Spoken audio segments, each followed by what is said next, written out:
10 mga nakakatakot na manika. Welcome sa Arvin Polo TV. Ang paglalaro ng manika ay isa sa mga bagay na nagbibigay ng kasiyahan sa mga bata. Pero hindi lahat ng manika ay magandang paglaruan. Ito ay sapagkat maraming mga uri ng manika ang nababalot ng iba't ibang mga misteryo. Dahil dito ay kinakailangan na suriing mabuti ang isang manika bago ito bilhin dahil maaring ang hawak mong manika ay isa palang nakakatakot na nilalang na pwedeng magdulot ng kamalasan sa iyong buhay. At sa video ngang ito ay aalamin natin ang 10 mga nakakatakot na manika. Kaya naman simulan na agad natin. Number 1, Annabelle. Si Annabelle ay isa sa pinakakilalang manika na kinatatakutan sa buong mundo. Ang kanyang kwento ay puno ng mga nakakakilabot na pangyayari at ginamit din sa maraming pelikula at mga documentaries. Noong 1970 ay isang ina ang bumili ng Raggedy Ann doll para sa kanyang anak na si Donna, na isang nurse student na nakatira kasama ang kanyang kaibigan na si Angie. Matapos makuha ni Donna ang manika ay napansin nilang may kakaibang nangyayari. Una ay gumagalaw ang manika sa iba't ibang lugar sa kanilang apartment kahit wala namang naglilipat dito. Pagkatapos ay nagsimula silang makakita ng mga handwritten messages tulad ng "tulungan mo ako at tulungan mo kami." Samantala, lumala pa ang mga pangyayari. Isang gabi ay sinaktan ng hindi nakikitang bagay ang kasintahan ni Angie na si Lou at nagkaroon siya ng mga gasgas sa katawan. Dahil dito ay humingi ng tulong sina Donna at Angie sa isang medium. Sa isang chance ay nalaman nila na ang espiritu ng isang batang babae na nagngangalang Annabelle Higgins ang nagmamay-ari ng manika. Ayon sa medium ay namatay si Annabelle sa lugar kung saan nakatayo ang kanilang apartment at nais niyang manatili sa manika upang makasama sina Donna at Angie. Subalit dahil naawa sila ay pumayag sina Donna at Angie na manatili ang espiritu sa manika. Ngunit nagdulot ito ng mas maraming problema. At sa huli ay nagdesisyon silang humingi ng tulong kina Ed at Lorraine Warren na mga kilalang paranormal investigator. Pagkatapos suriin ang manika ay napag-alaman ni na Ed at Lorraine na hindi ito simpleng espiritu ng bata kundi isang demonyo na nagkukunwaring bata upang makuha ang tiwala ng mga tao. Kinuha ni na Ed at Lorraine ang manika mula sa apartment at dinala ito sa kanilang occult museum sa Monroe, Connecticut. Doon ay inilagay nila ang Annabelle sa isang espesyal na kahon na may babala na nagsasabing, "Warning, positively do not open." At kahit nasa loob na siya ng kahon, ay may mga ulat pa rin ng kakaibang mga pangyayari na nangyayari sa paligid ni Annabelle. Ang kwento ni Annabelle ay naging inspirasyon para sa ilang pelikula tulad ng The Conjuring at ang sariling series ng pelikula na Annabelle. Number 2, Okiku Doll. Ang Okiku doll ay isa sa mga pinakasikat na creepy dolls sa Japan. Ang kwento nito ay nagsimula noong 1918 nang isang batang lalaki na si Eikichi Suzuki ay bumili ng manika para sa kanyang kapatid na si Okiku. Ang manika ay may taas na 40 centimeters, may suot na kimono at itim ang buhok na hanggang balikat.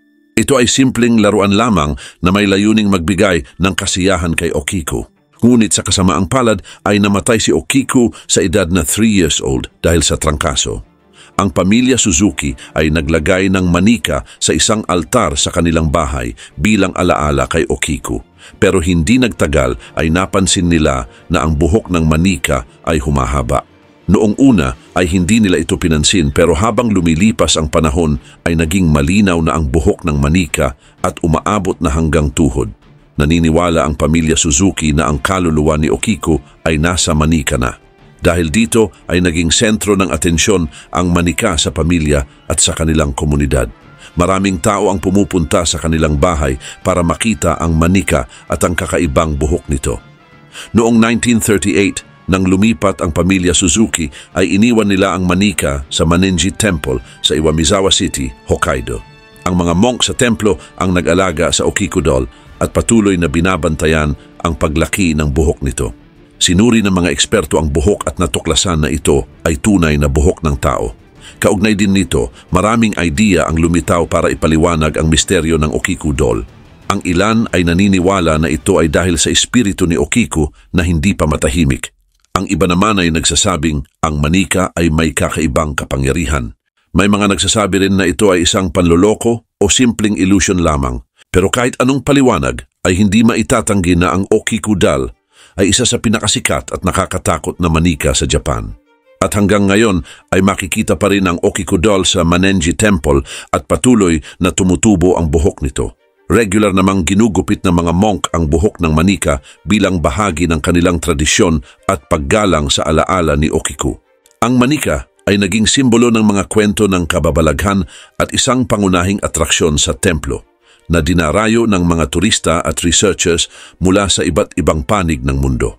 Ang kwento ng Okikudal ay nagpapakita ng malalim na koneksyon ng tao sa kanilang mga mahal sa buhay, kahit na sila ay wala na.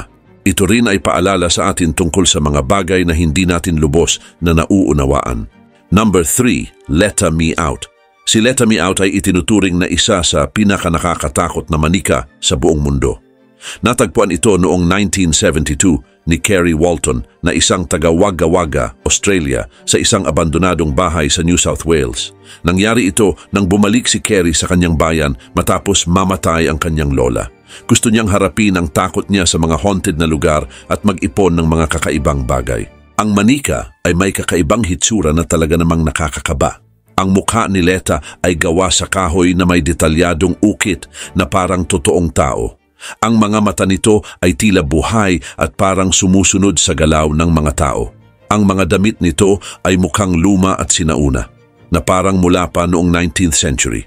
Sinasabi ng alamat na ang pangalan ng manika ay galing sa salitang Leta Me Out, na sinasabing naririnig na sinasabi ng manika. Maraming kwento ang nagsasabi na ang manika ay may sariling kalooban at nagdudulot ng kakaibang pangyayari. Halimbawa, may mga nagsasabi na ang Leta ay nagiging mabigat na parang tao kapag hinahawakan at may mga pagkakataon na parang gumagalaw ito ng mag-isa. Dahil dito ay maraming paranormal investigators ang nagpakita ng interest kay Leta Me Out. Sinubukan nila ito sa iba't ibang pagsusuri para malaman kung may kakaibang kapangyarihan ang manika. Ang mga experiment ay nagpapakita ng mataas na electromagnetic readings at iba pang hindi maipaliwanag na fenomena na nagpapalakas ng paniniwala na ang Leta ay may kaugnayan sa espiritu o posibleng sinasapian. Bukod dito, ang mga hayop ay may kakaibang reaksyon kapag nasa paligid ng manika. Ang mga aso, halimbawa, ay natatakot at umiiwas dito na nagdadagdag pa sa misteryo ng Leta. Ang mga tao naman na nagkakaroon ng interaksyon dito ay nag-uulat ng pakiramdam ng hindi maipaliwanag na takot at pagkabalisa. Gayun din, dinala ni Kerry Walton ang manika sa iba't ibang bahagi ng Australia para ipakita sa publiko. Maraming tao ang pumipila para makita ito at ang ilan ay nagkakaroon ng kakaibang experience dahil sa presensya ng manika. Number 4, Voodoo Zombie Doll. Ang Voodoo Zombie Doll ay isang kilalang creepy doll na konektado sa voodoo at dark magic practices. Madalas itong ginagamit sa voodoo rituals at ceremonies para iparating ang intensyon ng gumawa nito sa isang tao. Ang Voodoo Zombie Doll ay may kakaibang itsura. Kadalasan gawa sa mga lumang tela, sinulid at iba pang gamit na nagbibigay dito ng kakaibang aura. Ang kasaysayan ng voodoo dolls ay nagmula sa mga sinaunang kultura, lalo na sa mga African diaspora communities na nanirahan sa Caribbean at Southern United States. Ginagamit ang manika sa ritual ng voodoo tradisyon.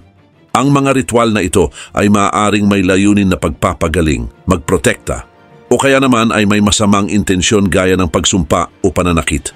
Ang Voodoo Zombie Doll ay sinasabing ginawa para magdala ng kamalasan o sumpa sa taong nire-representa nito. Subalit ang Voodoo Zombie Doll ay hindi lang basta isang manika dahil ito rin ay isang simbolo ng takot at kababalaghan. Ang mga mata nito ay kadalasang gawa sa mga butones o maliliit na piraso ng salamin na nagdaragdag sa kanyang nakakatakot na itsura. Ang mga bahagi ng kanyang katawan ay maaring may mga karayom na nakatusok na nagpapakita ng intensyon ng pananakit o panggugulo. Ang katawan nito ay karaniwang may mga sinulid na nagdudugtong sa mga bahagi nito na parang puppet na ginagalaw ng isang hindi nakikitang nilalang. Maraming kwento at alamat tungkol sa Voodoo Zombie Doll ang nagsasabi na ito ay nagdadala ng malas at sumpa. Maraming tao ang nag-ulat ng mga kakaibang pangyayari matapos magkaroon o makakita ng ganitong uri ng manika. Ang mga kwento ng masamang panaginip, pagkarinig ng mga kakaibang tunog sa gabi, at pakiramdam ng hindi maipaliwanag na takot ay ilan lamang sa mga karaniwang karanasan ng mga taong nagkaroon ng interaksyon sa voodoo zombie doll. Number 5, Devil Baby Doll. Ang Devil Baby Doll ay kilala bilang isa sa pinakanakakatakot na manika sa buong mundo. Maraming kwento at alamat ang umiikot tungkol dito na nagiging sanhi ng takot sa maraming tao. Maraming naniniwala na ang manika na ito ay sinumpa o may masamang espiritu. Ang itsura ng Devil Baby Doll ay nagdudulot ng kaba. Mayroon itong maliit na katawan na parang sanggol, ngunit ang mukha nito ay labis na nakakatakot. Ang mga mata nito ay malalaki at tila nakatitig ng malalim sa sino mang titingin dito. Ang bibig ng manika ay may maliliit na ngipin at parang nakangiti palagi sa isang masamang paraan. Ang mga kamay at paa nito ay maliliit ngunit detalyado na nagdaragdag pa sa nakakatakot nitong hitsura. Maraming alamat ang nagkukwento tungkol sa Devil Baby Doll. Isa sa mga kilalang kwento ay tungkol sa isang pamilya na nakatanggap ng manika bilang regalo. Mula nang dumating ang manika sa kanilang bahay ay nagkaroon ng sunod-sunod na kamalasan at kakaibang pangyayari. May mga report na nagsasabing ang manika ay lumalakad sa gabi, naglalabas ng mga hindi maipaliwanag na tunog at minsan ay naglalaho at muling lumilitaw sa iba't ibang bahagi ng bahay. Dahil dito ay labis na natakot ang pamilya at sinubukan nilang itapon ang manika. Subalit, ayon sa alamat ay patuloy itong bumabalik sa kanilang tahanan kahit ilang beses na nila itong itinapon. Bukod sa alamat na ito, ay marami pang ibang kwento ang naglalarawan sa kasamaan ng Devil Baby Doll. May mga ulat na ang mga nakakita sa manika ay nagkaroon ng bangungot, habang ang iba naman ay nagkasakit o nagkaroon ng aksidente matapos makaharap ang manika. Dahil dito, ay maraming tao ang naniniwala na ang Devil Baby Doll ay hindi lamang isang simpleng manika kundi isang bagay na mayroong masamang espiritu. Ngunit sa kabila ng mga nakakatakot na kwento, ay may mga collectors ng mga kakaibang bagay na patuloy na naghahanap at nangongolekta ng mga ganitong uri ng manika. Number 6, Susie the Doll. Si Susie the Doll ay isa sa mga pinakanakakatakot na manika sa buong mundo. Maraming kakaibang kwento at karanasan ang naiuugnay sa kanya. Ang manikang ito ay naging sentro ng maraming urban legends at kwentong katatakutan, lalo na sa mga mahilig sa paranormal. Nagsimula ang kanyang kasaysayan noong 1972 nang siya ay mabili sa isang maliit na tindahan ng mga antique object sa United States. Mula noon ay maraming kwento ang lumitaw tungkol sa kanyang kakaibang kilos at epekto sa mga nagmamay-ari sa kanya. Ayon sa mga kwento ay parang may sariling buhay si Susie. Maraming tao ang nagsasabing nakikita nilang gumagalaw siya kahit walang humahawak sa kanya. At kung minsan ay bigla na lang siyang lumilitaw sa iba't ibang bahagi ng bahay kahit iniwan siya sa isang lugar lamang. Ang kanyang mga mata na parang sumusunod sa mga tao ay isa sa mga dahilan kung bakit marami ang natatakot sa kanya.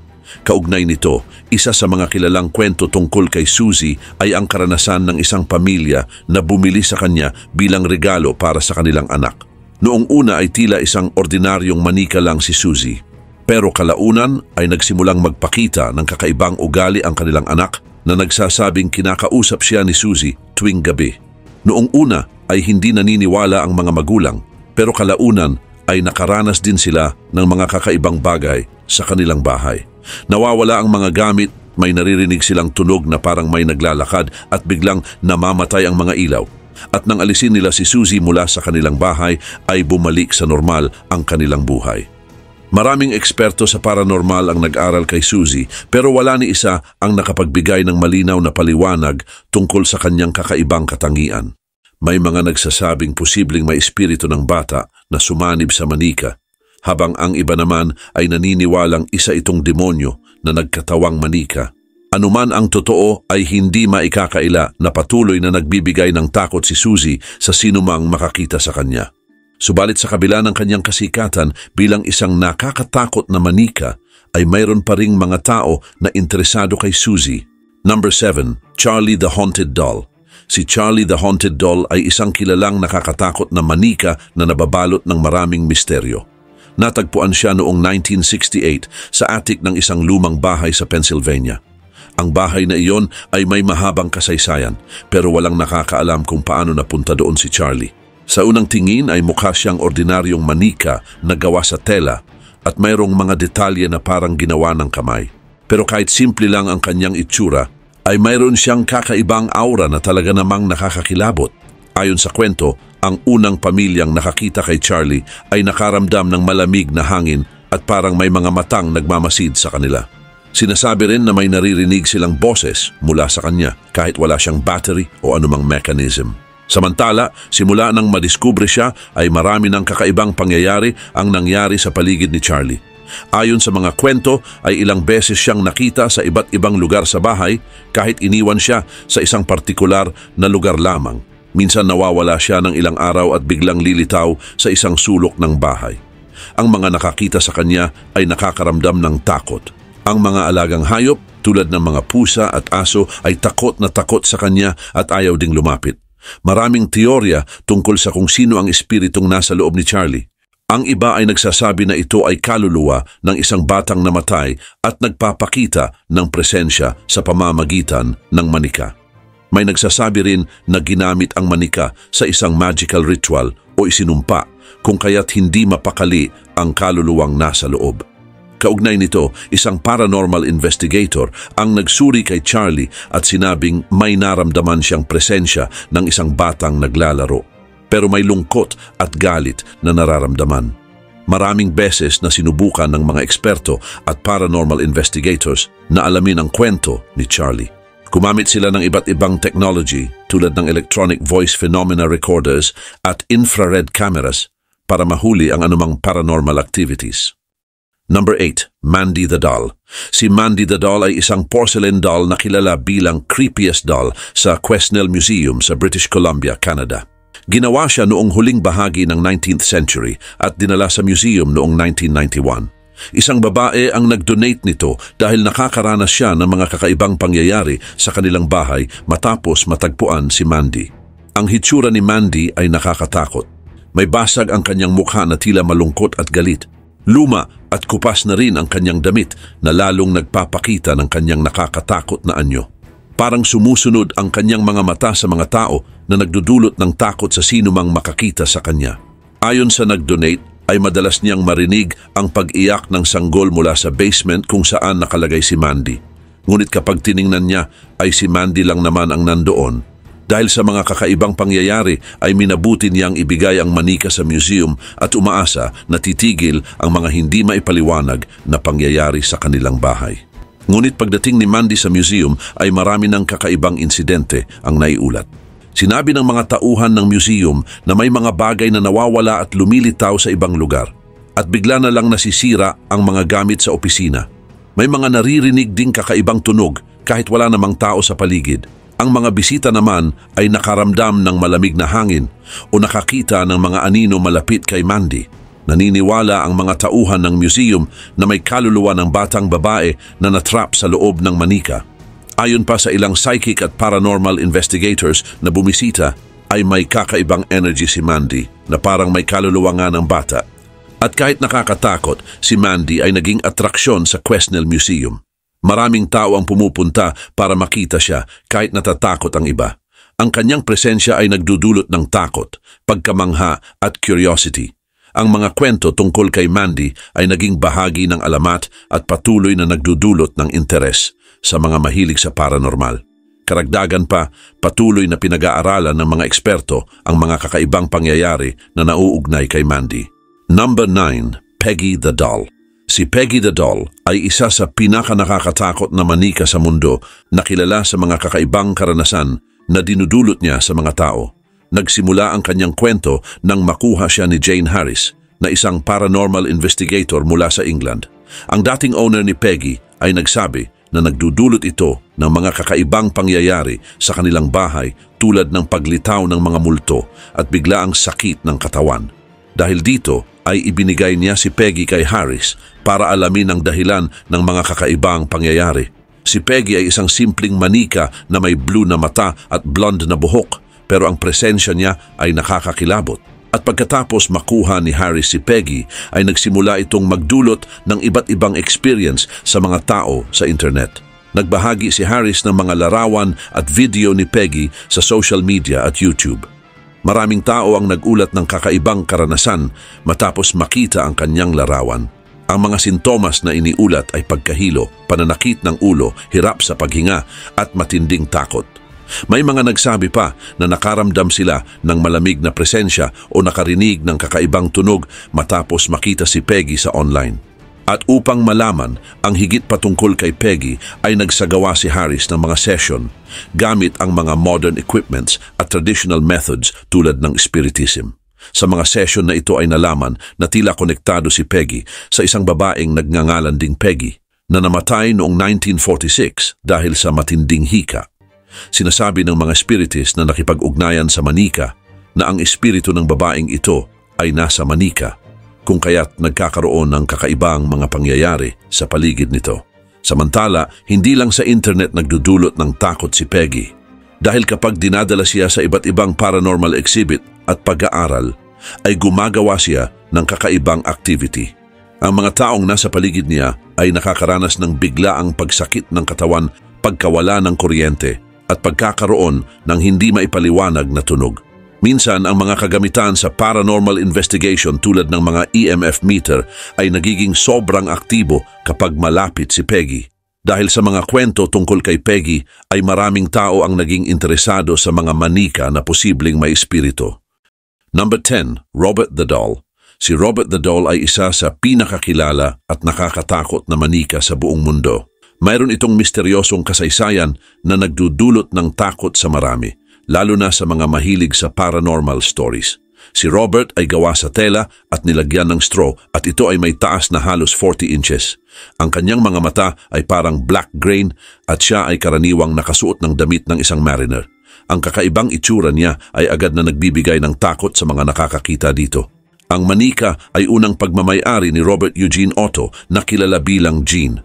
Si Gene ay ipinanganak noong 1900 at lumaki sa isang mayamang pamilya sa Key West, Florida. Ayon sa mga kwento, si Robert the Doll ay regalo mula sa isang katulong ng pamilya na sinasabing may alam sa voodoo o black magic. Simula nang makuha ni Gene ang manika ay nagsimula na ang mga kakaibang pangyayari sa kanilang bahay. Ang pamilya ni Gene at mga kapitbahay ay nakapansin ng mga kakaibang tunog tulad ng pagtawa ng bata o mga footsteps sa mga lugar na walang tao.